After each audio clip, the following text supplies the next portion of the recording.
திண்டுக்கல் மாவட்டம் திண்டுக்கல் தாலுகா காவல் நிலையத்துக்கு உட்பட்ட சிறுமலை பகுதியில் வந்து லூஸ் செல்லு மற்றும் கஞ்சா விற்பனை இருப்பதாக கிடைத்த தகவலின் பேரில் மதுவிலக்கு துணை கண்காணிப்பாளர் வினோதினி தலைமையில் வந்து தனிப்படைகள் அமைக்கப்பட்டு கடந்த 2 நாட்களுக்கு முன்பு அந்த லூஸ் சேல் விற்பனை செய்த கோபி என்பவர் வந்து கைது செய்யப்பட்டு சிறையில் அடைக்கப்பட்டுள்ளார். அது மொத்தம் 100 பாட்டிலுக்கு குவார்ட்டர் பாட்டிலுக்கு மேற்பட்ட லூஸ் சேல் இது வந்து நம்ம கைப்பற்றப்பட்டது.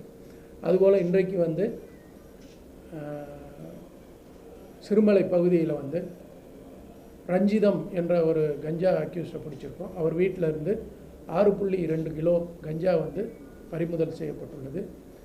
அதுபோல் இந்த தனிப்படையினர் ஆய்வாளர் ஆறுமுக நாயனார் தலைமையில் அவருடைய தனிப்படையினர் வந்து பழனி அடிவாரத்தில் ஜனார்தனன் என்ற ஒரு குற்றவாளியை பிடித்து 2.25 கிலோ கஞ்சா வந்து பறிமுதல் செய்யப்பட்டுள்ளது. அவரிடம் வந்து ஒரு 2 சக்கர வாகனமும் பறிமுதல் செய்யப்பட்டுள்ளது. கடந்த 1 மாத காலமாக மொத்தம் வந்து 49 கஞ்சா வழக்குகள் பதிவு செய்யப்பட்டு 54 குற்றவாளிகள் கைது செய்யப்பட்டிருக்கிறார்கள். மாவட்டம் முழுவதும் வந்து 40 கிலோ கஞ்சா இந்த 1 மாதத்தில் மட்டும் கைப்பற்றப்பட்டுள்ளது.